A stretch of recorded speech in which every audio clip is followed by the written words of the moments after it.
Bonjour, dans le cours d'aujourd'hui, nous allons parler d'évaluation et d'optimisation de requêtes. Alors pour ce cours et pour le cours suivant, comme c'est des cours assez système, nous allons utiliser du matériel qui vient du livre Database System Concepts, dont la référence est sur le slide, donc Silvershad, Course et Sudarshan. Donc en suivant le lien dbbook.com, vous pourrez trouver les références complètes du livre et avoir accès aux slides. Donc on va commencer par évaluation de requête. Donc, quand un utilisateur du système de gestion de base de données lance une requête, ce qui se passe, c'est que d'abord, la requête écrite en SQL va être interprétée et traduite en une expression de l'algèbre relationnelle. Cette expression de l'algèbre relationnelle est tendue, évidemment, pour supporter tout le pouvoir d'expression de SQL. Elle va ensuite être optimisée, donc passer dans un module d'optimisation qui va la transformer en ce qu'on appelle un plan d'exécution. Donc on va voir en détail à quoi ressemblent les plans d'exécution et ce que l'optimiseur réalise. Donc l'optimiseur, il va utiliser des statistiques sur le jeu de données.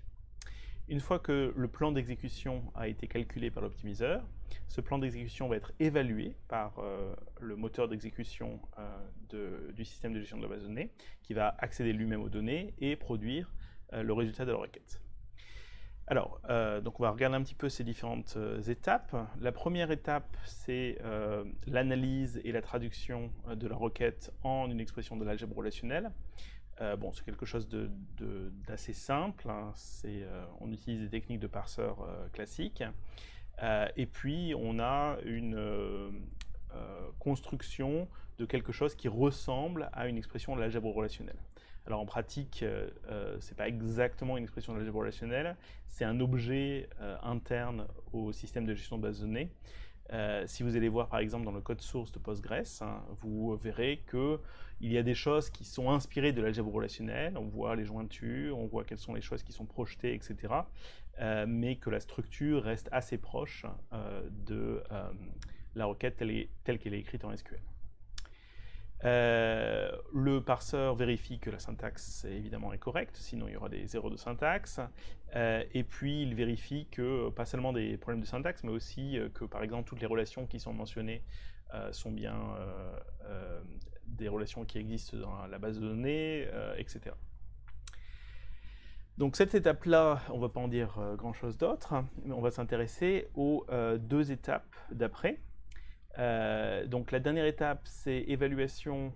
On prend un plan d'exécution, on l'exécute et on retourne les réponses à la requête. Et puis entre deux, il y a l'étape d'optimisation qui est une étape très importante. Alors, pour comprendre quels sont les tenants et aboutissants de la procédure d'optimisation, il faut juste se rendre compte que une expression de l'algèbre relationnelle, on peut l'écrire d'une certaine manière, mais il y a beaucoup d'autres expressions de l'algèbre relationnelle qui sont équivalentes, qui produisent le même résultat. Par exemple, je peux écrire la projection sur l'attribut salary de la relation instructor, et ensuite faire une sélection après cette projection, ou alors je peux faire la sélection d'abord et ensuite la projection. Ça donnera toujours les mêmes résultats, quel que soit le contenu de la relation instructor. Donc ça c'est un premier fait. C'est pas parce que l'expression a été écrite d'une certaine manière que la traduction de SQL vers l'algèbre relationnelle a résulté en une certaine expression, que c'est la bonne expression, que c'est l'expression la plus intéressante à évaluer. Par ailleurs, une fois qu'on a fixé une expression de l'algèbre relationnelle, eh bien, il y a plusieurs manières d'évaluer chacun des opérateurs qui apparaissent dans cette expression. Quand je fais une sélection, par exemple, pour savoir quels sont les tuples dont le salaire est inférieur à 75 000, eh bien, je pourrais utiliser un index sur la table salaire pour trouver tous les tuples dont le salaire est inférieur à 75 000, ou alors je veux parcourir la table linéairement et juste oublier tous les tuples qui ne correspondent pas aux critères de sélection. Donc, deux points importants. Il peut y avoir plusieurs expressions de l'algèbre relationnelle qui sont logiquement équivalentes, et donc l'optimiseur va essayer de trouver la meilleure expression, pour une certaine définition de meilleure. Et deuxième point, même quand on fixe une expression d'algèbre relationnelle, il y a plusieurs manières de l'implémenter, il y a plusieurs manières de l'évaluer, par exemple en choisissant ou non d'utiliser des index.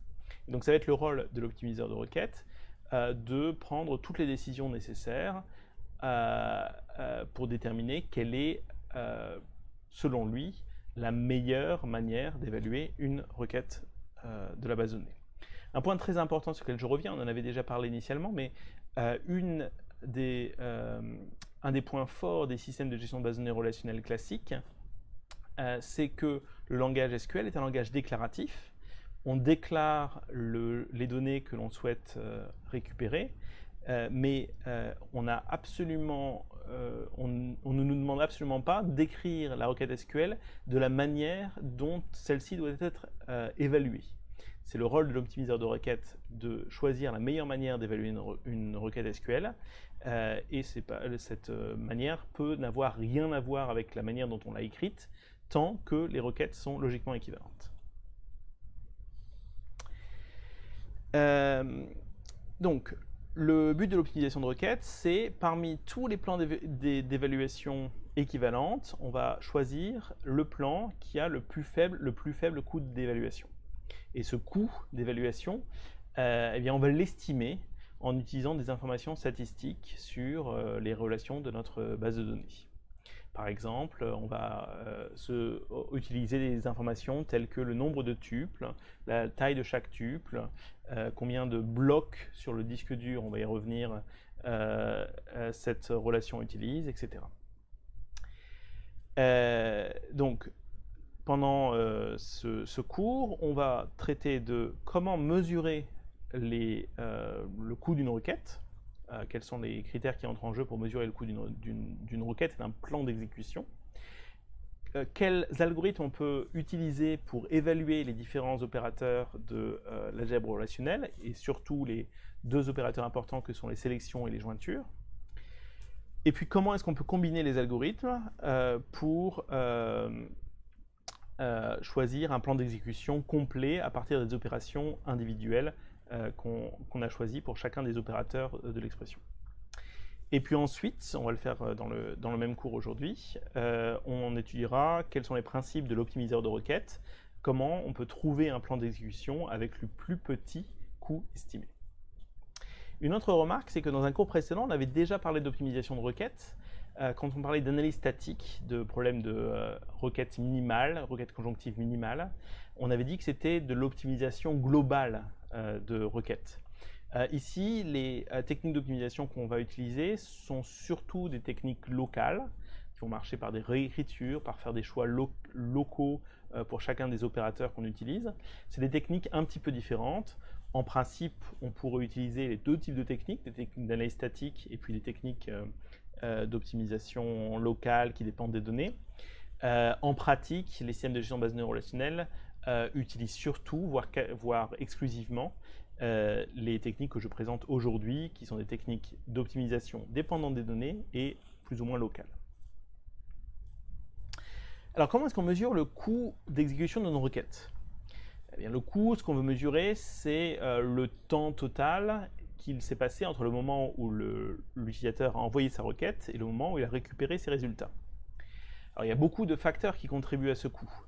Il y a le temps d'accès aux données, et les données sont en général, dans les systèmes de gestion de base de données relationnelles classiques, stockées sur disque, plus précisément même sur des disques durs, sur des disques magnétiques.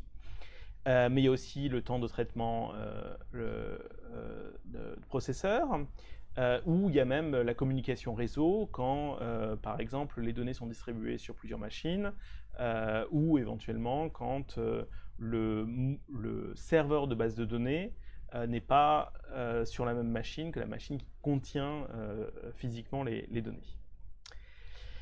Alors, on veut avoir une idée du coût total. Typiquement, parmi tous ces facteurs, le critère qui va dominer, c'est le coût d'accès aux données sur disque. Alors, dans ce cours-ci et dans le cours suivant où on verra les structures d'index, je vais partir du principe que les données ne sont pas stockées en mémoire vive. c'est assez rare dans les systèmes de gestion de bases de données relationnelles, surtout quand on a des gros volumes de données. Qu'elles ne sont pas stockées non plus sur des disques à mémoire flash, des SSD. Alors ça, c'est une hypothèse qui est de moins en moins vraie. Il y a de plus en plus de bases de données qui sont stockées sur des SSD. Et je vais dire quel genre de différence on peut s'attendre avec des SSD. Mais on va parler du cas le plus traditionnel, celui des disques durs, donc des disques magnétiques classiques. Alors, il faut avoir des notions un petit peu de comment fonctionne un disque dur. Donc, vous savez sans doute qu'un disque dur, vous avez des plateaux contenant des données magnétiques qui tournent à une vitesse qui est de quelques milliers de tours par minute.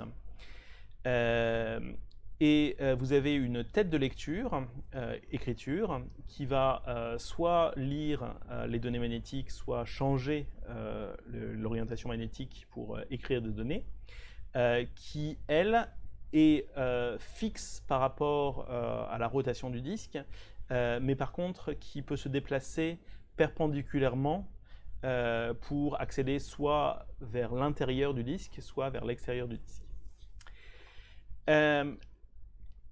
Quand on cherche à lire des données sur le disque, on doit d'abord déterminer où ces données sont stockées. Donc ça, c'est le rôle du système de fichiers de nous dire où les données vont être stockées sur le disque. Et puis quand on sait où sont les données physiquement sur le disque, il va falloir positionner la tête de lecture au bon endroit pour lire les données. Alors positionner la tête de lecture, ça veut dire la faire bouger donc sur l'axe de l'intérieur vers l'extérieur du disque, et puis surtout attendre que le disque est tourné pour présenter la bonne partie des données à lire. Alors combien de temps ça prend ça? On appelle ça le temps de latence du disque dur, le seek time du disque dur. Combien de temps ça prend? Eh bien, ça peut prendre pas mal de temps, relativement. Un disque dur classique, par exemple, ça peut avoir des vitesses de lecture de l'ordre de... une vitesse de lecture classique, c'est 5400 tours par minute, ou 7200 tours par minute, ou plus pour certains disques professionnels. Si je prends un disque avec 5400 tours par minute, 5400 que je divise par 60 pour savoir le nombre de tours par seconde, ça fait 90 tours par seconde. Donc le disque dur fait 90 tours en une seconde. Ça veut dire que pour qu'il ait fait un tour complet, eh bien, il faut attendre de l'ordre de 10 millisecondes.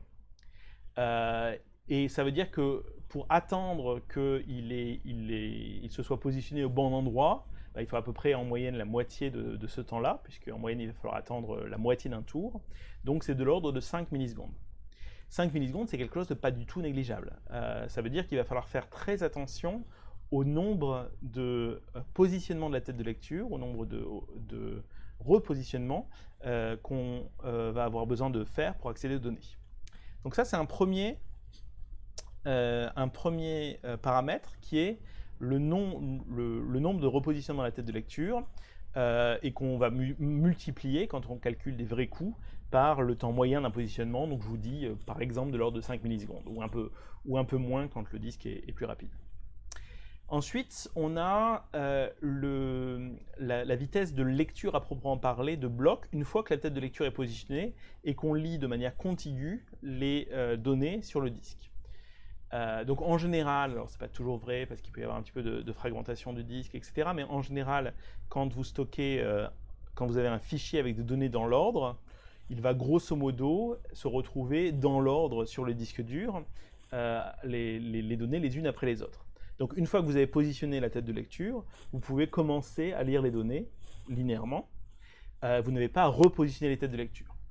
Alors quelle est la vitesse classique de lecture dans ce mode-là? Ça peut être de l'ordre de 100 mégaoctets par seconde, par exemple.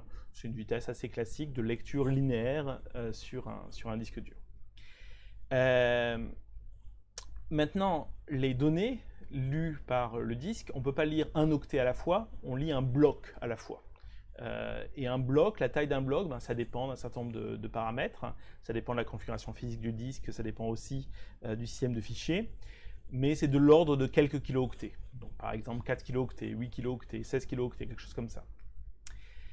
Alors, si je prends par exemple un bloc de 4 kilooctets avec une vitesse de lecture de 100 mégaoctets, si je fais la division, ça me dit qu'il faudra de l'ordre de 0,2 millisecondes, si je ne me suis pas trompé, pour lire un bloc sur le disque.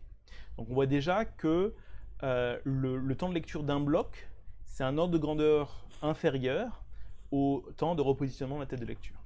Donc par exemple, on peut lire de l'ordre de, je sais pas moi, 10 blocs, ou en l'occurrence même 20 blocs, dans le même temps qu'il faut pour repositionner la tête de lecture. Et puis on a aussi le temps pour écrire un bloc, donc toujours un même bloc de par exemple 4 kilooctets. Alors en général, le temps d'écriture est supérieur au temps de lecture. Alors ça peut paraître surprenant parce que le disque en général tourne à vitesse constante, on ne va pas ralentir le disque pour écrire. Mais ce qui va se passer, c'est que pour vérifier que, comme l'écriture c'est quelque chose d'actif, pour vérifier qu'on a bien écrit, on va en faire une écriture, on va attendre que le disque tourne, on va refaire une lecture et vérifier que tout est bien, et éventuellement s'il manque encore, si certaines aimantations n'ont pas été correctement positionnées, on va refaire une phase d'écriture. Donc en pratique, ce qu'on observe, c'est que écrire sur le disque dur, ça coûte plus cher que lire.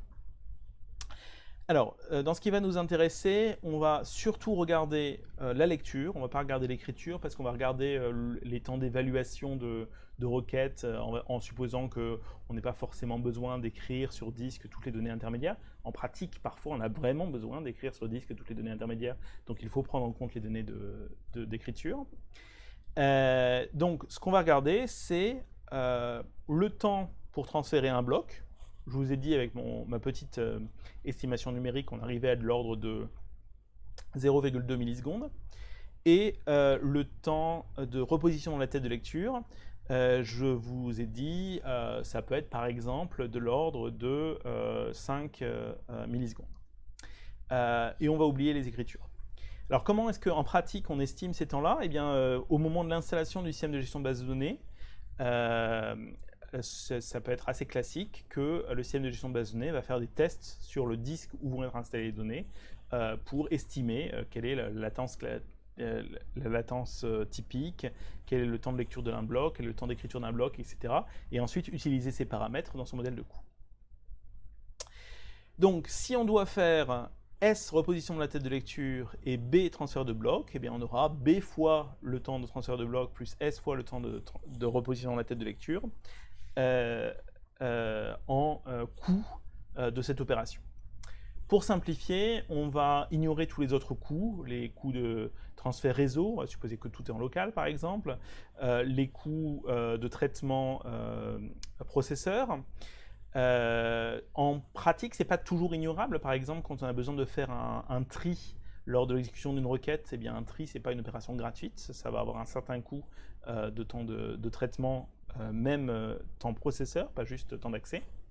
Mais là, pour ce cours, on fera simple et on négligera le coût processeur, qui dans les faits est de toute façon moins important, moins critique que les coûts d'accès disque. Alors d'autres subtilités qu'on ne traitera pas en détail, c'est que, alors en pratique, quand on demande au système d'exploitation d'accéder à une zone du disque dur ou de lire un fichier, il y a beaucoup de cas où en fait on n'a pas besoin de faire de réel accès physique au disque. Parce qu'il y a des systèmes de cache, le système d'exploitation a un système de cache, le système de gestion de base de données peut avoir avant ça un système de cache où on met en mémoire des choses qu'on pense pouvoir ou devoir réutiliser dans la suite. Et puis même le contrôleur du disque dur a un système de cache pour, par exemple, donner rapidement les données qui étaient juste après les données qu'on a déjà récupérées. Donc tous ces aspects-là, liés à la gestion des caches, on va aussi les ignorer dans ce cours-ci, même si en pratique c'est très important. On ne peut pas avoir un modèle de coût qui est complètement réaliste si on néglige le fait qu'il y a un grand nombre d'occasions pour le système de gestion de base de données, pour le système d'exploitation, pour le firmware du disque dur, de mettre des données qui viennent du disque en mémoire vive, et donc de pouvoir y accéder plus rapidement. Donc on va l'oublier. Il y a certains modèles de coûts qui essaient de prendre ça en compte d'une manière ou d'une autre. Parfois, c'est assez difficile de prendre ça en compte, en particulier pour ce qui est gestion du système d'exploitation, parce qu'on n'a pas forcément un très grand contrôle sur les optimisations du cache que peut réaliser le système d'exploitation. Alors, maintenant, on va voir deux opérateurs importants de l'algèbre relationnelle, la sélection et la jointure, et on va voir comment on peut les implémenter de différentes manières. Alors pourquoi est-ce qu'on se concentre sur les sélections et la jointure? Parce que c'est les deux opérateurs qui peuvent utiliser assez naturellement des structures d'index, qui peuvent faire des choses assez intéressantes.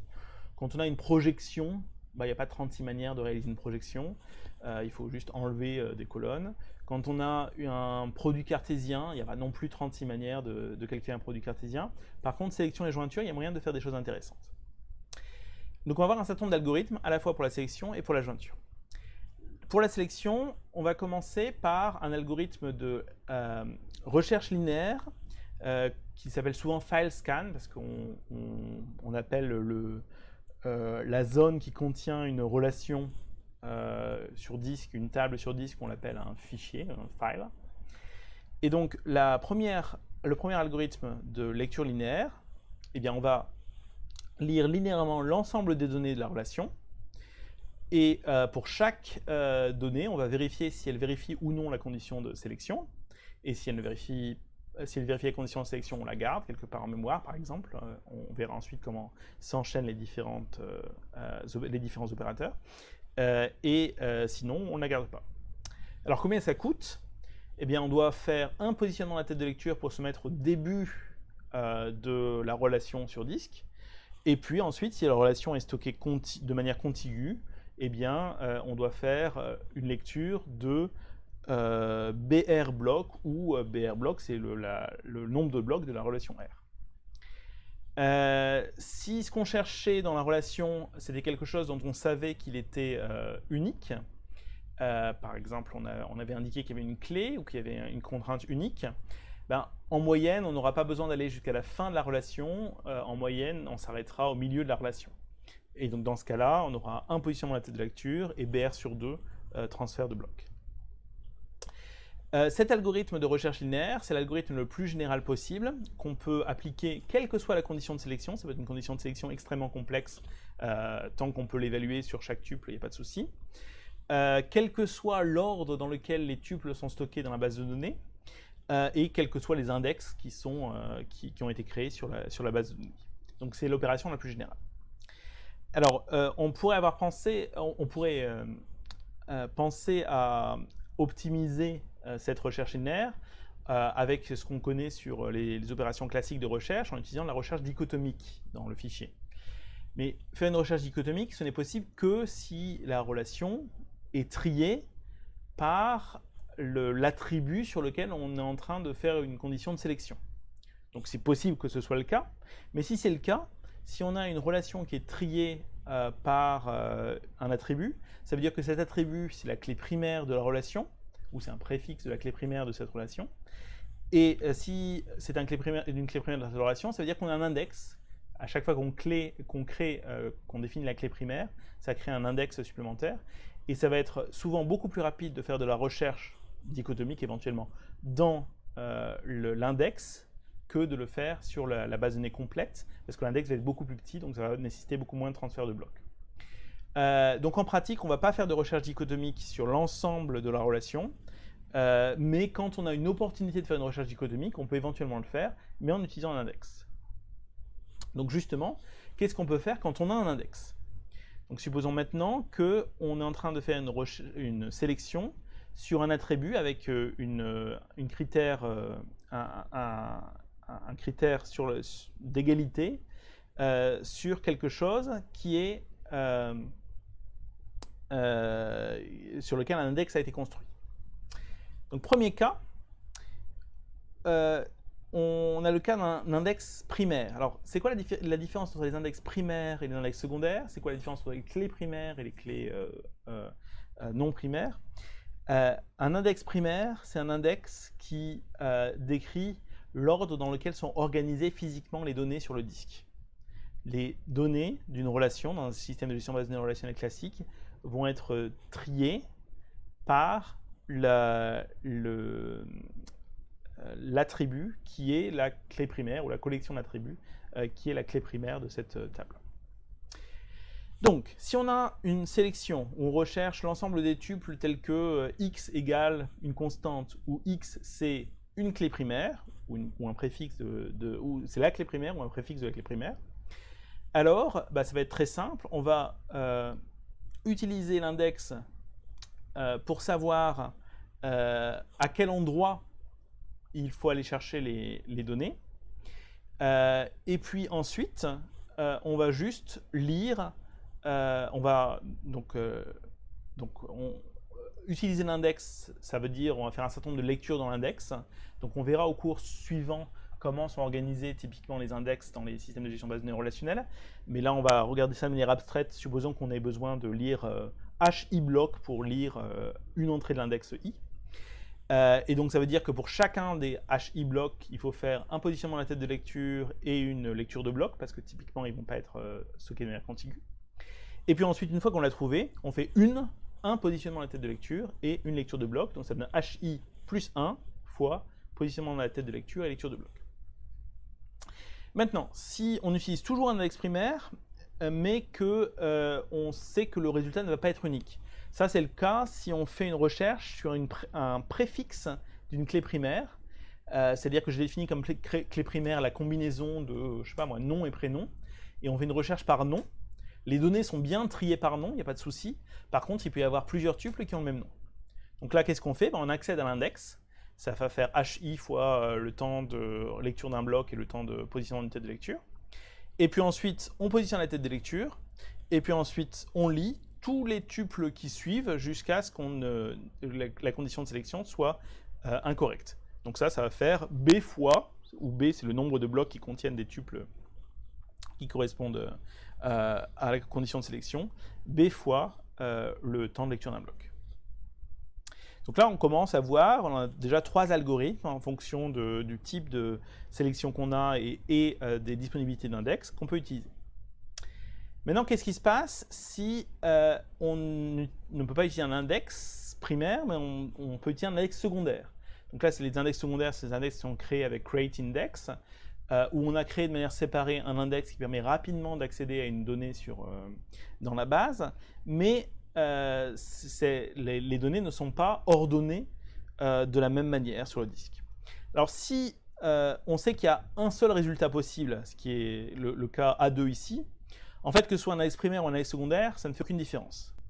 Par contre, s'il y a plusieurs résultats possibles, donc c'est le cas HA3 ou A4, eh bien il faut aller regarder dans l'index l'ensemble des positions de tous les blocs où il y a un résultat possible. Et il peut y en avoir beaucoup. Et donc, on va devoir faire d'abord l'accès à l'index, donc ça c'est HI fois temps de positionnement de la tête de lecture et lecture d'un bloc, plus n fois, pour n le nombre de tuples qui correspond à la condition, un positionnement de la tête de lecture et une lecture d'un bloc. Donc ça peut être extrêmement coûteux. Encore une fois, on veut toujours éviter d'avoir beaucoup de TS. N, c'est le nombre de tuples qui correspond. Je ne sais pas, moi, si j'ai 1 millier de tuples dans ma base de données qui correspondent à la condition de sélection, que j'oublie le temps de l'index, je vais avoir 1000 fois, j'ai dit 5 millisecondes tout à l'heure, donc ça fait 5 secondes, rien que pour évaluer la requête. C'est en général beaucoup trop lent. Donc il faut faire attention. Ce genre d'algorithme exploitant des index secondaires qui nécessitent beaucoup de repositionnement de la tête de lecture, ça peut être très dangereux. Alors le HI, là on n'a pas très bien dit ce que ça va être, mais en pratique on va voir que le HI, si on utilise un arbre B+, pour stocker les données, on donnera la définition au cours prochain, ça va être le log dans une base assez élevée du nombre de valeurs différentes dans l'index. Et donc en pratique, ça va être une valeur qui est assez petite, qui est qui est quasiment une constante. Donc le HI ne va pas être trop élevé, ça ne va pas être très grave de multiplier HI par TS. Par contre, multiplier le nombre de tuples correspondant à une condition par TS, là c'est sans doute trop coûteux. Après, ça dépend. Si on a des statistiques qui nous disent qu'on n'a toujours que 2 tuples qui correspondent à chaque condition, bah, pourquoi pas. Ensuite, les sélections qui impliquent des comparaisons. Donc jusqu'ici, on avait surtout parlé de sélection d'égalité. Quand on a des comparaisons du type, je veux toutes les valeurs telles que toutes les tuples telles que l'attribut A est inférieur ou égal à V ou l'attribut A est supérieur ou égal à V. Bon, évidemment, on peut toujours faire un parcours linéaire du fichier. Ça, on a toujours la possibilité de le faire, quelle que soit la condition de sélection. Mais on peut aussi utiliser d'autres techniques. Regardons ce qu'on peut faire sur l'index primaire, c'est-à-dire que si A, c'est une clé primaire. Donc la relation est stockée sur A et ordonnée par A. Si on a la condition A supérieur ou égal à V, ce qu'on peut faire, c'est qu'on peut utiliser l'index pour trouver le premier tuple qui est supérieur ou égal à V. On va voir au cours prochain que les index nous permettent de faire ce genre de requêtes ordonnées, pas simplement savoir quel est l'endroit où se trouve un tuple, mais aussi quel est l'endroit où se trouve le premier tuple plus grand qu'une certaine valeur. De manière similaire à ce qu'on peut faire avec les arbres binaires de recherche quand on fait de l'indexation en mémoire. Donc on va utiliser l'index pour trouver le premier tuple dont la valeur de l'attribut A est supérieure ou égale à V, et ensuite on fait un parcours séquentiel de la relation à partir d'ici. Pour A plus petit ou égal à V, bah, on ne peut pas faire vraiment la même chose parce qu'on pourrait aller voir le premier tuple qui est plus petit que V, mais il faudrait remonter à l'envers. Et lire sur un disque dur un fichier à l'envers, bah c'est pas possible. On ne peut pas demander au disque dur d'inverser sa vitesse de rotation et ça va prendre beaucoup de temps parce que ça veut dire en fait lire un bloc, repositionner la tête de lecture, lire un bloc, repositionner la tête de lecture, etc., etc. Ça va être très coûteux. Donc on ne fait pas ça. Par contre, ce qu'on peut faire, c'est qu'on fait un scan séquentiel du fichier jusqu'au premier tuple dont la valeur est strictement plus grande que V. Comme on sait que le fichier est ordonné par l'attribut A, ça marche. Et dans ce cas-là, on n'utilise pas du tout l'index en fait. Autre cas, on veut faire A inférieur ou égal à V ou A supérieur ou égal à V en utilisant un index secondaire. Pour A supérieur ou égal à V, qu'est-ce qu'on peut faire? On peut utiliser l'index pour trouver la première entrée qui est supérieure ou égale à V, et ensuite on peut parcourir l'index, on peut parcourir tout ce qu'il y a ensuite dans l'index pour voir toutes les valeurs supérieures ou égales à V, et pour chaque valeur supérieure ou égale à V, aller chercher un tuple, aller chercher le tuple. C'est assez coûteux, hein, parce qu'il va falloir faire un certain nombre de comparaisons. Pareil pour A inférieur ou égal à V, on peut prendre l'index, regarder le tout début de l'index, les valeurs les plus petites, et parcourir l'index jusqu'à avoir la première valeur qui est strictement plus grande que V. Dans les deux cas, ça va demander d'accéder à beaucoup de tuples à beaucoup d'endroits sur le disque, et donc il va y avoir beaucoup de repositionnement de la tête de lecture, ça va être assez coûteux. Il est très possible que faire un parcours linéaire de la table soit moins coûteux que d'utiliser cet index secondaire pour faire des comparaisons. Ensuite, supposons qu'on a une condition un peu plus compliquée avec une conjonction de conditions. Donc on n'a plus juste une condition A égale B ou A inférieur ou égal à B ou je ne sais quoi, on a une conjonction de conditions. Eh bien plusieurs approches. La première approche, c'est de chercher parmi les différents θi, les différentes conditions, celle qui est la moins coûteuse à évaluer en utilisant l'un des algorithmes précédents qu'on a vus. Une fois qu'on a trouvé, eh bien, on utilise cet algorithme avec cette condition-là, et ensuite, on vérifiera juste les conditions supplémentaires. Pour chaque tuple, on vérifie si oui ou non ce tuple vérifie les conditions supplémentaires. Bon, c'est une approche simple. Une autre approche, ça marche si on avait un index composite, c'est-à-dire un index sur plusieurs attributs, et que la sélection, la conjonction, c'est un test de la valeur de ces attributs précisément. Dans ce cas-là, on peut utiliser l'index composite comme on aurait utilisé un index unitaire. Autre possibilité, faire une intersection, faire un calcul d'intersection en mémoire d'identifiants de tuples. Alors ça nécessite que les index ils stockent des quelque chose qu'on peut utiliser comme un identifiant unique du tuple. Ça peut par exemple être un pointeur vers le début du tuple dans le fichier, ça suffit. Et donc ce qu'on peut faire, c'est qu'on peut aller chercher pour différents index l'ensemble des valeurs dans l'index qui vérifient la condition θ1, la condition θ2, la condition θn, et puis ensuite faire l'intersection, calculer l'intersection en mémoire de toutes ces conditions. L'avantage en faisant ça, c'est qu'on n'a pas eu besoin d'accéder aux données, on a juste eu besoin d'accéder dans les index pour l'instant. Et puis ensuite, le résultat, ça nous donne un ensemble de pointeurs de tuples.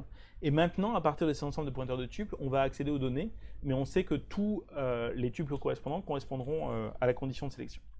Donc ça, en général, ça s'appelle quelque chose comme bitmap index scan, parce qu'on utilise une structure type structure bitmap pour représenter efficacement les identifiants de tuples en mémoire. Et c'est possible dans certains cas.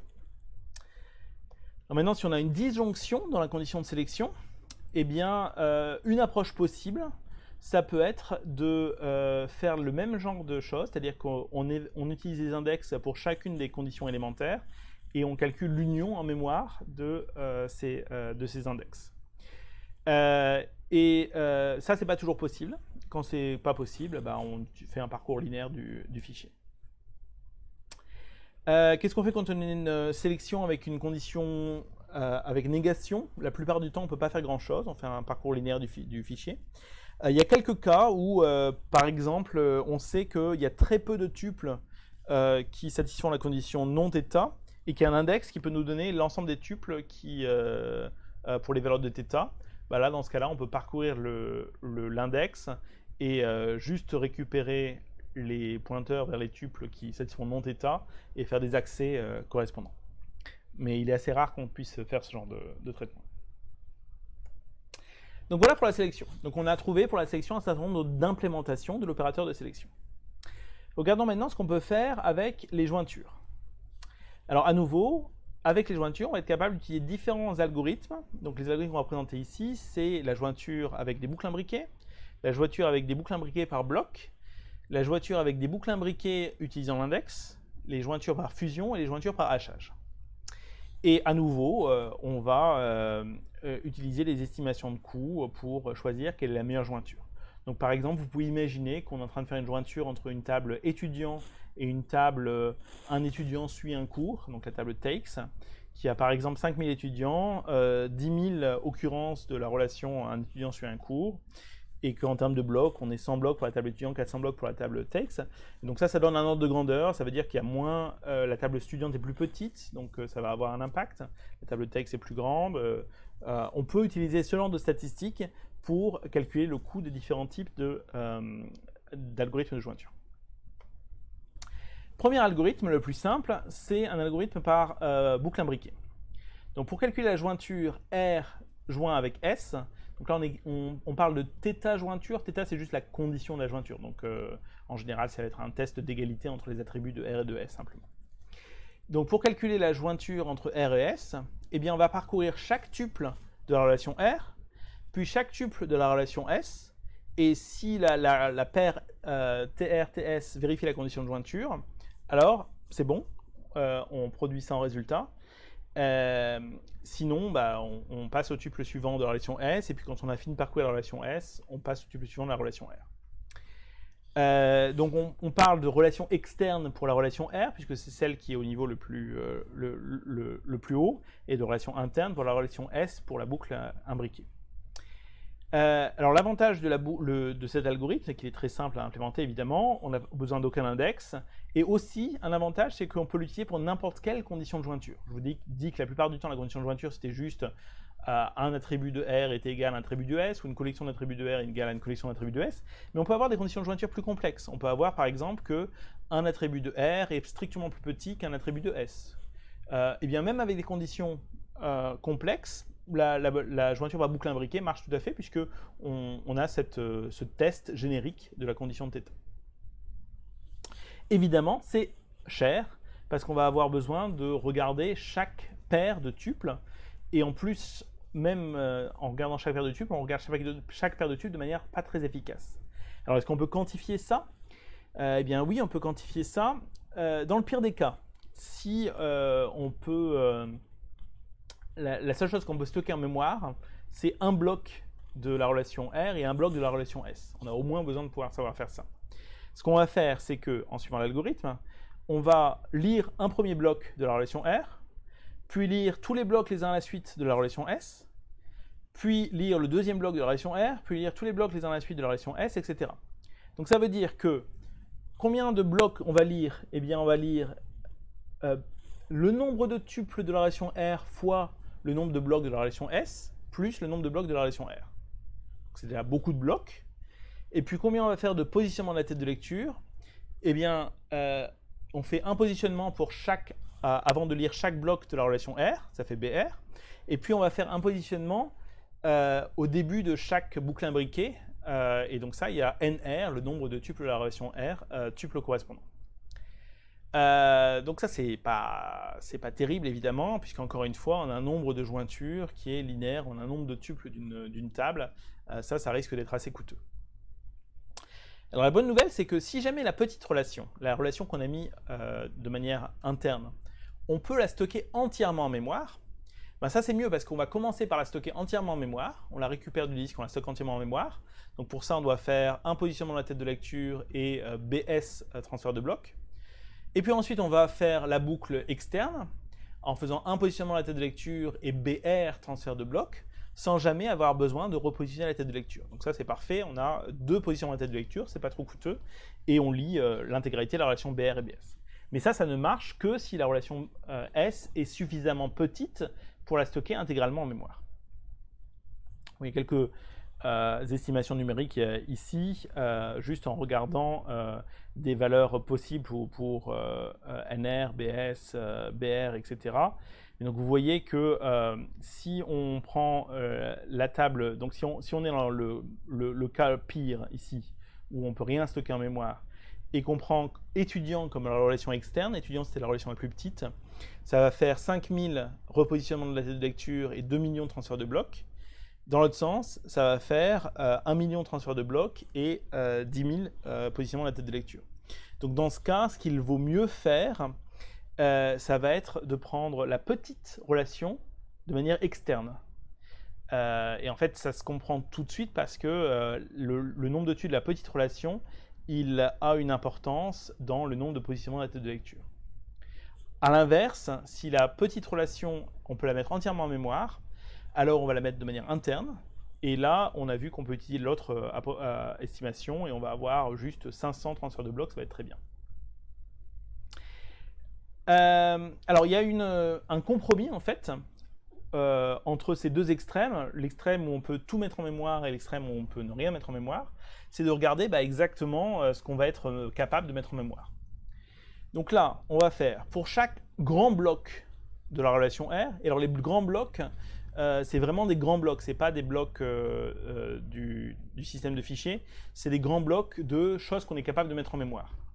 Pour chaque grand bloc de la relation S, alors on regarde tout ce qui est à l'intérieur de la relation du bloc BR, du bloc BS, et on vérifie la condition de jointure. L'idée, c'est que on va pouvoir faire un positionnement de la tête de lecture pour la relation R et un certain nombre de lectures de blocs tant qu'on tient dans le grand bloc en mémoire. Pareil pour la relation S, et donc du coup, on va limiter le nombre de positionnements à la tête de lecture qu'on a besoin de faire. Donc en faisant cette stratégie, on aura besoin de cet ordre de grandeur-là, BR fois BS plus BR transfert de bloc, plus 2 fois BR repositionnement de la tête de lecture. Ah oui, alors non, donc je reviens en arrière.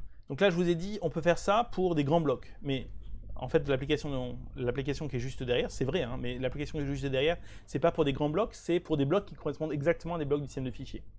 Donc, on parcourt un bloc du système de fichiers, un bloc du système de fichiers pour S, et on va regarder tous les matchs entre les tuples de la relation R et S dans ce même bloc. C'est pour ça qu'on arrive à des taux de BR fois BS plus BR, plus 2 transferts de blocs, plus 2 fois BR. En fait, on a des NR qui deviennent des BR parce qu'on a fait des regroupements par bloc. Mais on peut aussi faire la variante que je disais juste avant avec des blocs des grands blocs qui ne correspondent pas à des blocs du système de fichiers, mais à ce qu'on est capable de stocker en mémoire. Et ça permet d'accélérer encore les performances. Ensuite, on peut utiliser les index. Donc on peut faire une jointure par boucle imbriquée, mais en utilisant des index. Donc en fait, ça revient à faire essentiellement la même chose, mais en remplaçant le parcours linéaire du fichier par des accès à l'index. Ça, on peut faire ça quand les index sont utilisables, donc en particulier quand la jointure, c'est une jointure par égalité, où là on dit jointure naturelle, mais jointure naturelle, ça veut juste dire jointure par égalité quand le nom des attributs sont les mêmes. Et évidemment, il faut qu'il y ait un index qui soit disponible sur l'attribut de jointure. Une possibilité, si c'est ce qui est le plus efficace, rien ne nous empêche de construire un index juste pour calculer la jointure. Il y a des cas où ça peut valoir le coup de faire juste ça.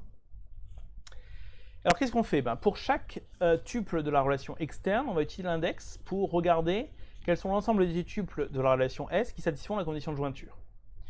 Donc maintenant, on va avoir un coût de la jointure qui va être, alors en termes de nombre de repositionnements, on va en avoir BR, en termes de nombre de lectures de blocs, on va en avoir BR pour la relation R.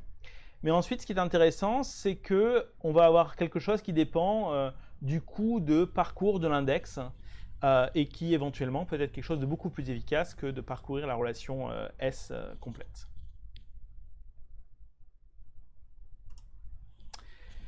Avant-dernier algorithme de jointure, c'est l'algorithme de jointure fusion. Alors le principe est le suivant, on va trier les relations sur leur attribut de jointure. Éventuellement, elles peuvent déjà être triées sur l'attribut de jointure. Par exemple, si on fait des jointures de deux relations qui sont déjà ordonnées par leur clé primaire et qu'on fait des jointures sur la clé primaire. Et ensuite, on va fusionner les relations triées.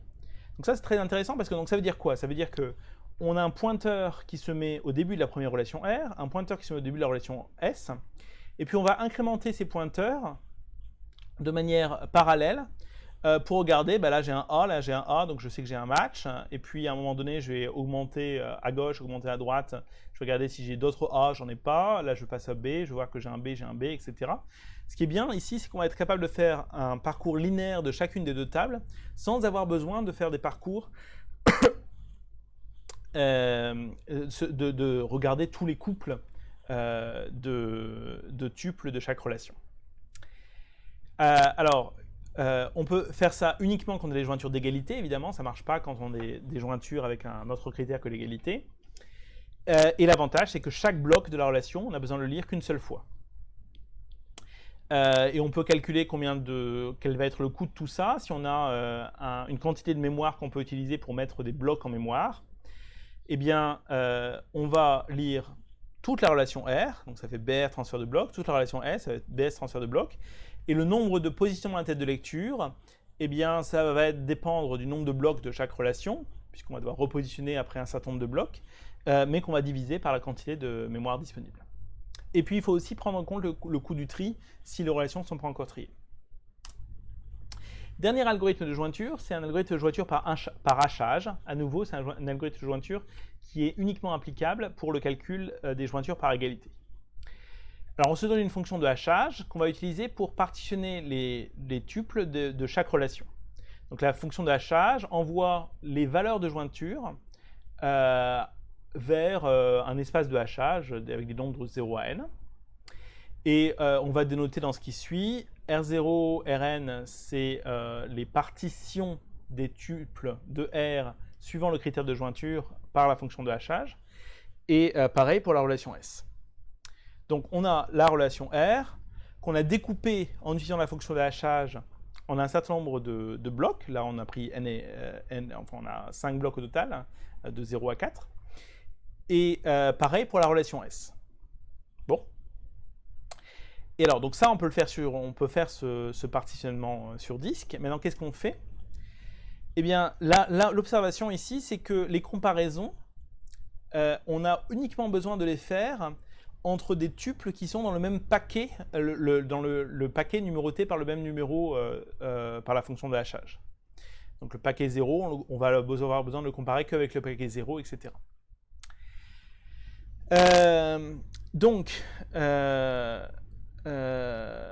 En utilisant ce fait, on va suivre l'algorithme suivant. On suppose que S c'est la plus petite des relations. Je vais partitionner la relation S en utilisant la fonction de hachage. Et je vais m'arranger aussi pour que les paquets de la relation S, chacun puisse tenir en mémoire. La partition R, je vais la partitionner de manière similaire. Et maintenant, pour chaque I, mais sur disque cette fois-ci, maintenant pour chaque I, je vais charger SI en mémoire. Je me suis arrangé pour que SI, je puisse le charger en mémoire. Je vais en mémoire regarder toutes les valeurs de l'attribut dans ce petit paquet, puisqu'évidemment, ils ont été envoyés dans le même paquet par la fonction d'hachage, mais il peut y avoir des valeurs différentes de l'attribut. Et ensuite, je vais lire les tuples du paquet RI depuis le disque, un par un. Et pour chaque tuple, en utilisant mon index en mémoire, je vais regarder quels sont l'ensemble des tuples du paquet SI qui correspondent. Et ça, je peux le faire de manière efficace. Ensuite, une fois que j'ai fini SI et RI, je passe à SI plus 1 et RI plus 1. C'est quoi le coût de tout ça? Alors, on va choisir la valeur, le nombre de paquets et la fonction de hachage de manière à ce que chaque SI tienne en mémoire. Donc, typiquement, on va prendre comme N le nombre de blocs de la relation BS divisé par la taille de la mémoire, multiplié par un facteur pour nous arranger que même si la fonction d'hachage n'envoie pas les choses de manière très équilibrée, quand même chaque tuple, chaque paquet va rester en mémoire, va pouvoir tenir en mémoire. Par contre, les paquets de la relation R, ils n'ont pas besoin, eux, de tenir en mémoire. Voilà pour les algorithmes de jointure. Un dernier point sur l'évaluation des expressions, c'est que pour l'instant, on a vu des algorithmes ou des opérations individuelles uniquement. Mais maintenant, ce qu'on veut, c'est calculer le meilleur choix d'algorithme, pas pour juste un opérateur, mais pour une expression de l'algèbre relationnelle complète. Et donc, ça veut dire qu'il y a des successions d'opérateurs, des sous-expressions qui alimentent des opérateurs, etc., etc. Alors, j'ai globalement deux stratégies que je peux employer pour envoyer les résultats d'une sous-expression aux opérateurs qui utilisent ces sous-expressions. Je peux faire de la matérialisation, c'est-à-dire que je génère les résultats de l'expression, je les stocke sur le disque. Parfois, je peux me contenter de les mettre en mémoire, mais parfois, je dois les stocker sur le disque. En général, les systèmes de gestion de base de données n'ont pas tant d'espace mémoire disponible, surtout comparé à la taille des relations qu'ils manipulent. Les relations qu'ils manipulent sont beaucoup plus grosses que la quantité de mémoire qu'ils ont à leur disposition. Donc, on matérialise sur disque. Et maintenant, ça devient une mini-relation stockée sur disque, et donc on répète avec les sous-expressions. Ou on peut essayer de faire ce qu'on appelle du pipelining, ou du traitement en chaîne en français. C'est-à-dire que au fur et à mesure où les tuples sont produits par un opérateur, on les passe à l'opération suivante. Ça ne marche pas pour tous les opérateurs. Il y a des opérateurs qui ne peuvent pas produire les tuples les uns après les autres. Où il y a des opérateurs qui ont besoin d'attendre d'avoir produit tous les tuples pour pouvoir faire quelque chose. Par exemple, si vous avez besoin de faire une jointure de hachage, vous avez besoin de construire ces partitions. Et pour construire ces partitions, vous avez besoin d'avoir l'ensemble de relations R et S qui peuvent résulter de sous-expressions qui sont complètement disponibles. Voilà, donc matérialisation ou traitement des données en chaîne, et les deux peuvent être utilisés en fonction des opérateurs qu'on a à notre disposition. Bon, donc on a vu maintenant les manières qu'on avait pour implémenter les différents opérateurs de l'algèbre relationnelle. Maintenant, regardons comment l'optimiseur de requête va choisir ces opérateurs. Donc, l'optimiseur de requête. Comme on l'a dit tout à l'heure, il y a plusieurs manières d'évaluer une requête donnée. On peut avoir des requêtes qui ont plusieurs expressions équivalentes, et on peut avoir, même pour une même expression, on peut avoir plusieurs algorithmes pour évaluer chaque opération. Donc ça, c'est ce dont on a déjà parlé. Et donc par exemple ici, je me donne deux expressions de l'algèbre relationnelle qui sont équivalentes, qui renvoient toujours le même résultat. La seule différence que j'ai faite ici, c'est que j'ai une sélection qui a été poussée à l'intérieur d'une jointure. Et j'ai le droit de le faire parce que la condition de jointure n'impactait pas cette sélection. Donc ça, c'est l'exemple de deux expressions qui sont équivalentes. Et puis juste avant, on a vu des exemples de différents algorithmes qu'on peut utiliser pour calculer la même opération de l'algèbre relationnelle. Alors, un plan d'évaluation, ça va être une expression de l'algèbre relationnelle annotée avec les algorithmes qu'on choisit. Donc par exemple, ici, dans mon expression de l'algèbre relationnelle, j'ai indiqué que ici, ma sélection, j'utilise l'index 1, que je fais un pipeline pour alimenter ce qui suit, que mon année, j'utilise un traitement linéaire, que je fais un pipeline pour alimenter ce qui suit. Ici, que j'ai une jointure fusion. Pour que j'ai une jointure fusion qui soit possible, ça veut dire que j'ai quelque chose qui a été trié de la bonne manière. Ensuite, j'ai une jointure par hachage entre ceci et ceci. Et puis, la projection elle est implémentée. Comme on est en sémantique ensembliste ici, on a besoin d'enlever les doublons et donc on a un tri pour enlever les doublons. Et donc c'est ça, un plan d'exécution. C'est une expression d'algèbre relationnelle qu'on annote avec les opérateurs qu'on choisit à chaque niveau. Et donc le but de l'optimiseur, c'est en entrée, je prends une expression d'algèbre relationnelle et en sortie, je produis un plan d'exécution dont je pense qu'il est le meilleur. Évidemment, l'optimiseur n'est pas omniscient, il pourra se tromper, mais il va chercher un plan qui est le meilleur possible. Ça fait vraiment un impact énorme. L'optimiseur dans un système de gestion de base de données, c'est un composant vraiment critique. Il y a des cas où vous avez, en choisissant mal un plan d'exécution, vous allez prendre plusieurs jours pour exécuter une requête, et quand en le choisissant bien, vous allez prendre plusieurs secondes, voire moins. Donc il faut vraiment faire attention. L'optimiseur de requête se base sur un modèle de coût, donc en regardant le coût d'un accès disque, le coût de lecture d'un bloc, le coût de positionnement de la tête de lecture, et éventuellement d'autres aspects du coût. Il va générer des expressions équivalentes en utilisant des règles d'équivalence. Il va annoter, choisir les expressions d'algèbre relationnelle avec des opérateurs. Il va calculer leur coût et il va choisir le plan dont il pense qu'il a le coût le plus bas. Alors comment est-ce qu'il va calculer le coût ? Il va l'estimer avec des informations sur des données statistiques sur les tables de base, le nombre de tubes de la table de base, le nombre de valeurs distinctes d'un attribut, la taille, le nombre de blocs de la table de base, etc. Et puis il a aussi besoin de statistiques pour les résultats intermédiaires, évidemment, puisque les résultats intermédiaires, ça va à nouveau alimenter d'autres opérateurs de l'algèbre relationnelle pour lesquels, pour estimer leur coût, on va avoir besoin d'être capable d'estimer ça. Et donc, il va avoir besoin de calculer aussi des estimations de la taille des résultats intermédiaires. Il a des formules de coût pour les algorithmes qui ressemblent très fort aux formules qu'on a données, par exemple ici, à une formule pour le coût de la jointure par fusion.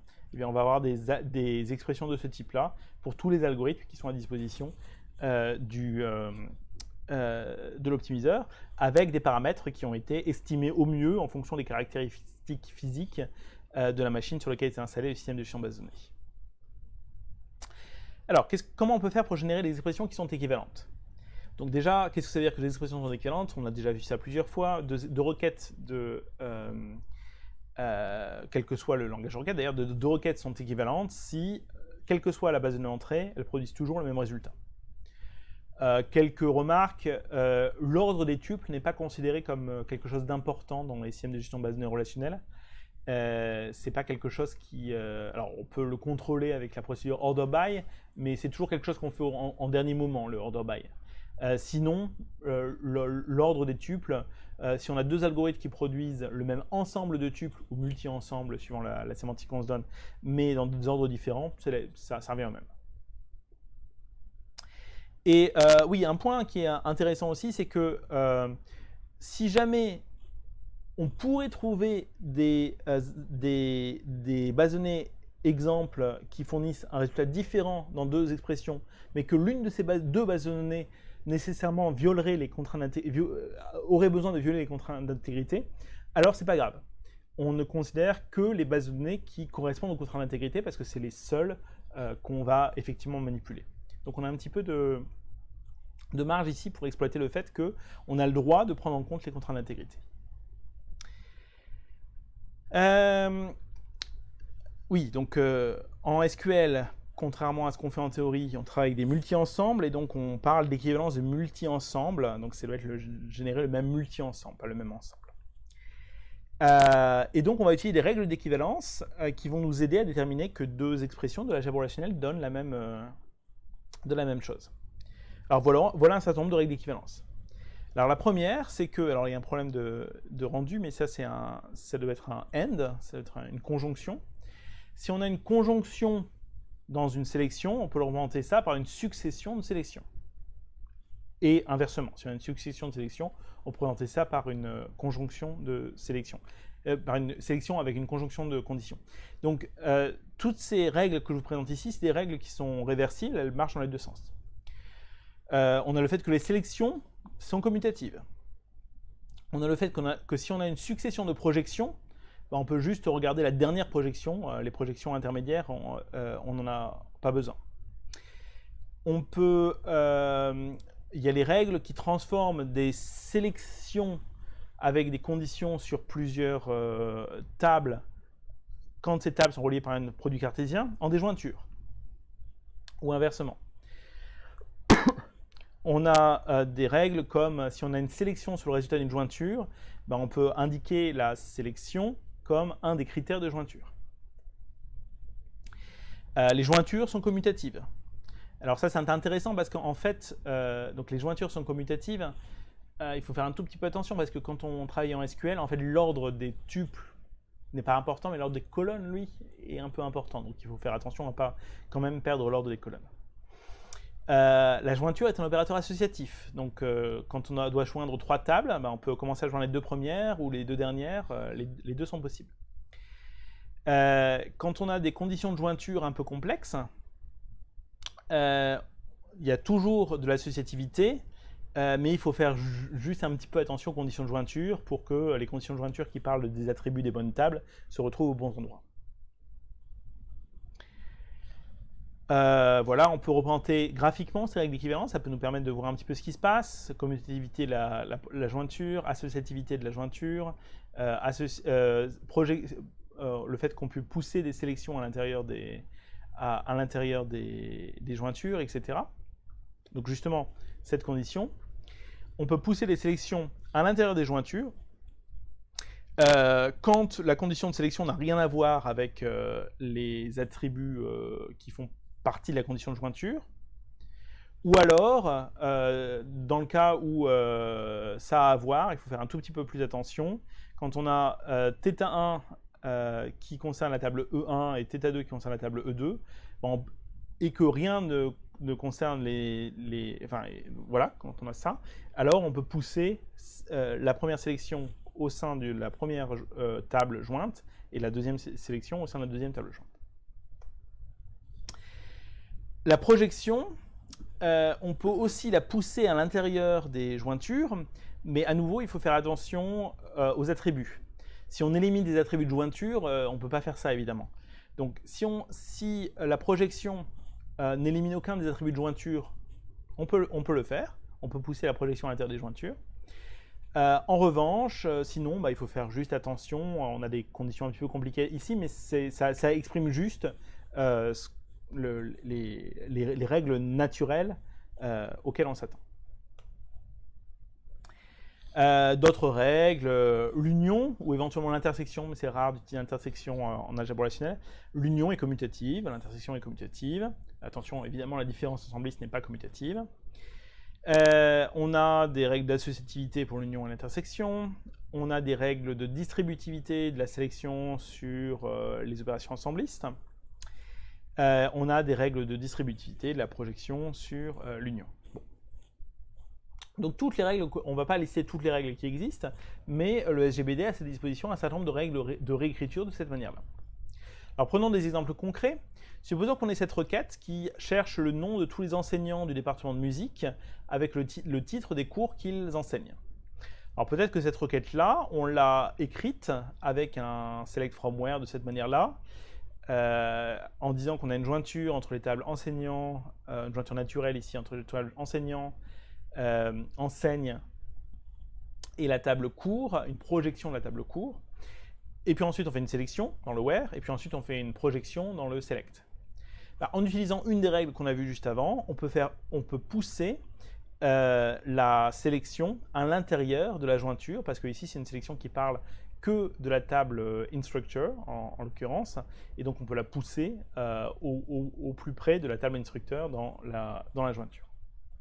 C'est souvent une bonne idée de pousser les sélections à l'intérieur des jointures, parce que les sélections réduisent grandement la taille des relations qu'on est en train de joindre. Regardons un autre exemple, là on va avoir plus de transformations. Donc on a quelque chose de très similaire, sauf qu'on a la condition supplémentaire que l'année doit être égale à 2009. L'année du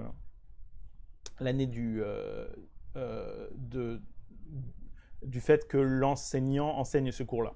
Donc l'année dans la table Teaches. En utilisant l'associativité des jointures, on peut échanger la jointure de A instructeur joint avec ceci en instructeur joint avec Teaches et le tout joint avec autre chose. Et une fois qu'on a ça, on peut appliquer une des règles de pousser les sélections au plus près pour pousser la sélection sur le département de musique sur la table instructor et pour pousser la sélection sur l'année sur la table Teaches. Ça donne ceci au final. On était parti de la requête de gauche de l'expression de l'algèbre relationnelle qui est à gauche et on a transformé avec deux réécritures en expression de l'algèbre relationnelle qui est à droite.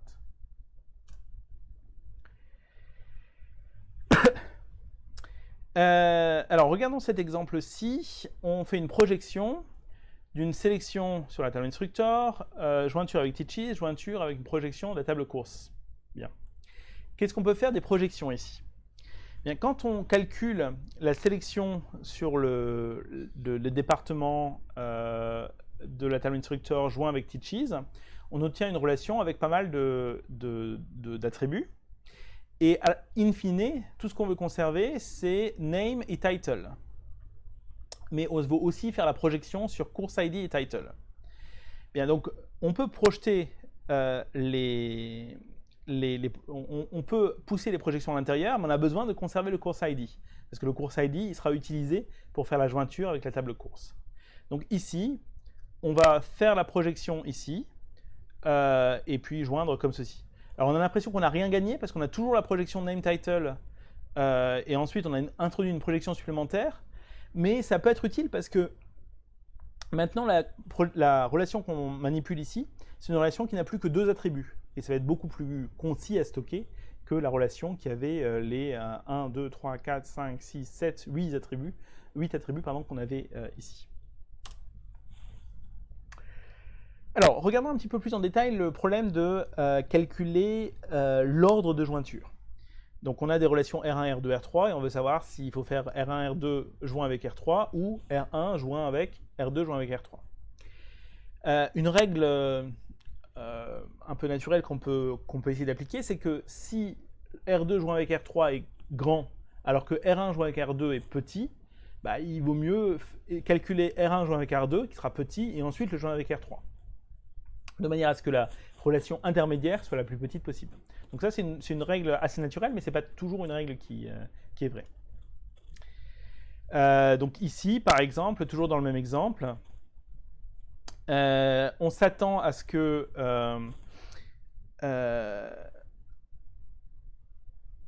on pourrait calculer la jointure de Teaches avec course et ensuite de faire la jointure avec la sélection sur les enseignants de musique, mais probablement que la jointure de Teaches avec course va être quelque chose de très gros, alors que, comme il y a peu d'enseignants de musique, la jointure de sélection musique sur un enseignant avec la table Teaches, elle, va être petite. Bon, donc on a un certain nombre de règles d'équivalence et on a quelques idées de quelles règles d'équivalence peuvent être utiles dans certaines circonstances, mais on n'a pas une vision complète de comment faire l'optimisation. Donc les optimisateurs de requêtes, vont utiliser les règles d'équivalence pour générer de manière systématique des expressions qui sont équivalentes à l'expression qu'on a fournie en entrée. Elles vont générer toutes les expressions équivalentes de la manière suivante. on applique les règles d'équivalence sur chaque sous-expression. Et puis, toutes les sous-expressions qu'on a trouvées équivalentes, on les stocke dans l'espace des solutions équivalentes, l'espace des expressions équivalentes. Alors, on peut faire tout ça, et c'est effectivement une approche de base des optimiseurs. Alors, le problème, par contre, c'est que il peut y avoir énormément de requêtes équivalentes à une requête initiale. Donc, l'espace d'exploration est gigantesque, et donc ça va être, en termes de temps et aussi d'espace, ça va être très gros à matérialiser tous les plans d'exécution équivalents. Alors, comment est-ce qu'on s'en sort pour prendre en compte le fait que ce n'est pas forcément réaliste de vouloir générer toutes les expressions équivalentes?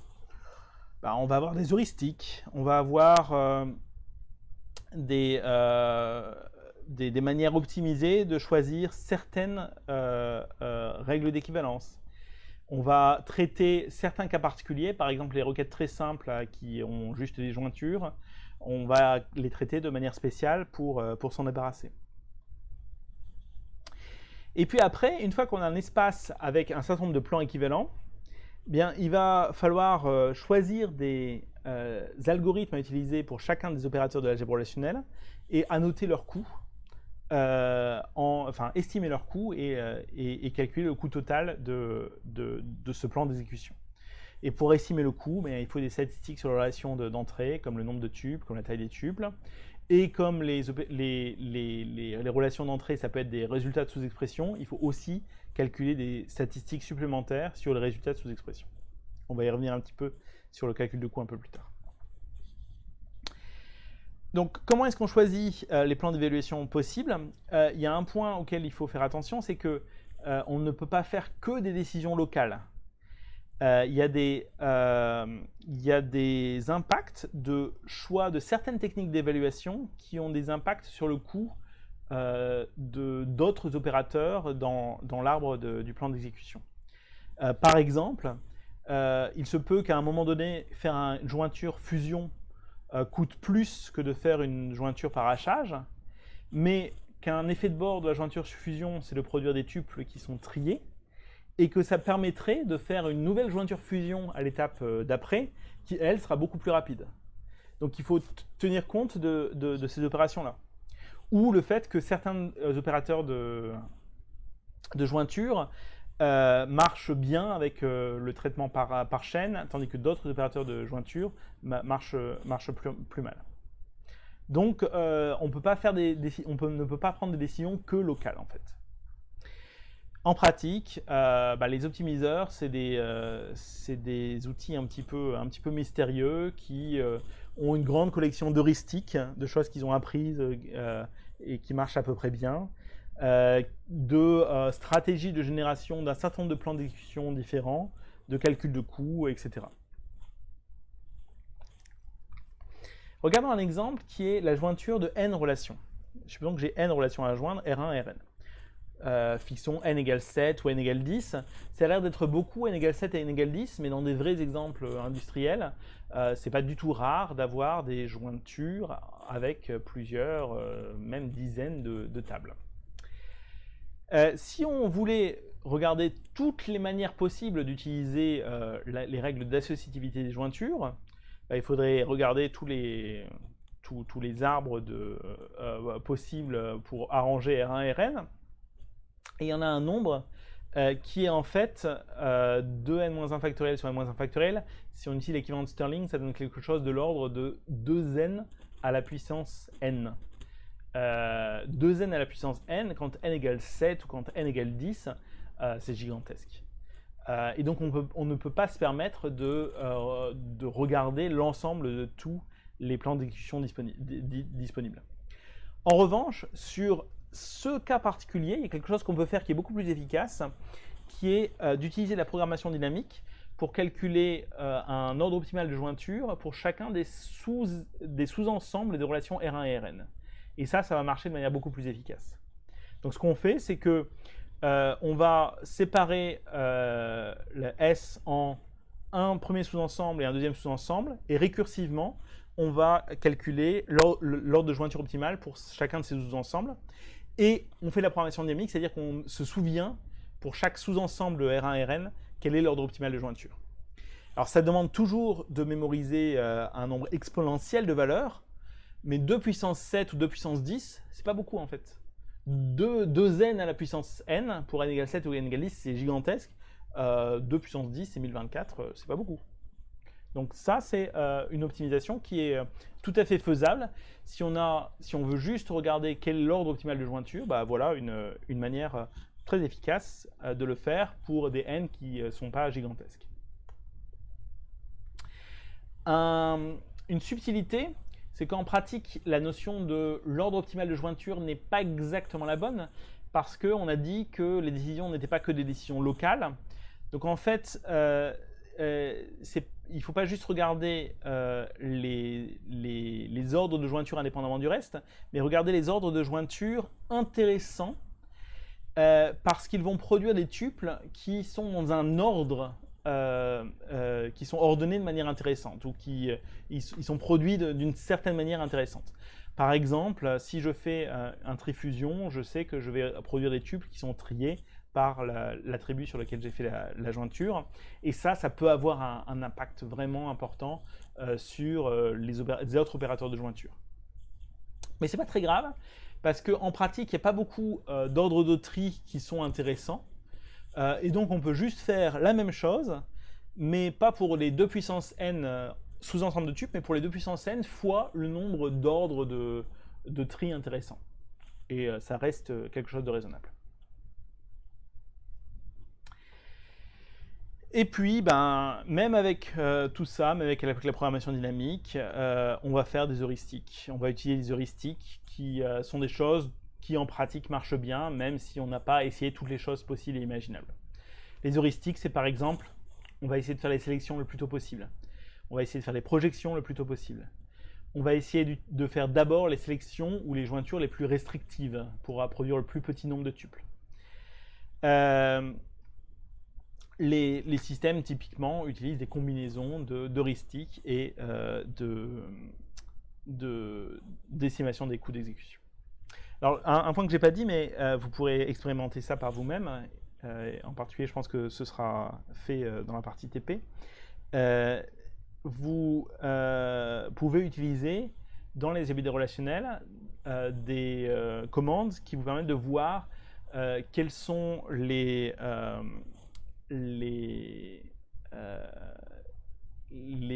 plans d'exécution qui ont été choisis, quel est le plan d'exécution qui a été choisi, quels sont l'ensemble des implémentations d'opérateurs qui ont été choisis, quelles sont les estimations que le système a utilisées pour savoir quel était le nombre de tuples, une relation intermédiaire, etc.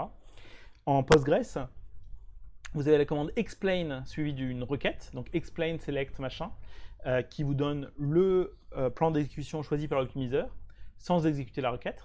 Et puis vous avez explain analyze qui vous donne le plan d'exécution choisi par l'optimiseur et qui exécute la requête et qui ensuite compare les valeurs qui ont été estimées par l'optimiseur avec les vraies valeurs. C'est intéressant de pouvoir faire la comparaison. Alors ces statistiques pour l'estimation de coûts, elles viennent d'où? Alors déjà, qu'est-ce qu'on stocke? On va stocker le nombre de tuples d'une relation, le nombre de blocs de la relation, la taille moyenne d'un tuple, le nombre de tuples par bloc, et donc avec des relations de ce genre-là entre ces facteurs. Le nombre de valeurs distinctes pour un attribut. Ça, c'est utile pour savoir une sélection sur cette valeur d'attribut. Est-ce qu'elle sera très sélective ou pas du tout? Et puis, on stocke aussi ce genre de choses. On stocke aussi des histogrammes. Les histogrammes qui nous permettent d'avoir une idée de la répartition des valeurs d'un attribut. Par exemple, là, on a un attribut, je ne sais pas trop à quoi il est censé faire représenter, mais on sait que on a à peu près, je sais pas, une cinquantaine d'occurrences de tuples qui ont comme valeur entre 1 et 5. Un peu plus d'une trentaine d'occurrences entre 6 et 10, etc., etc. Donc ces histogrammes sont vraiment utiles pour, après, quand j'ai une condition du type la valeur d'attribut est comprise entre, je sais pas moi, 11 et 18, pour pouvoir estimer combien de tuples il va y avoir dans le résultat. Il y a plusieurs stratégies, c'est tout un domaine de recherche en fait, de construire de bons histogrammes pour avoir de bonnes statistiques. Pour construire des histogrammes, une stratégie c'est d'avoir des histogrammes de largeur à peu près équivalente, c'est-à-dire que là c'est ce qu'on a fait, on a pris 1, 5, 6, 10, 11, 15, les largeurs de valeurs d'attributs sont à peu près les mêmes, ou de profondeur à peu près équivalente, c'est-à-dire qu'on s'arrange pour trouver un ensemble de valeurs d'attributs qui ont à peu près la même fréquence. Voilà. Donc voilà tout ce que je voulais dire sur évaluation de requêtes et puis sur optimisation. Donc je vais terminer le cours d'aujourd'hui ici. Dans le cours de la semaine prochaine, on ira à un niveau plus bas. Je ne sais pas si vous avez remarqué, mais on a essayé d'aller du plus haut niveau vers le plus bas niveau. On ira à un niveau plus bas et on verra comment sont implémentées les structures d'index, comment les fichiers contenant les relations sont stockés sur le disque, etc. Voilà, merci.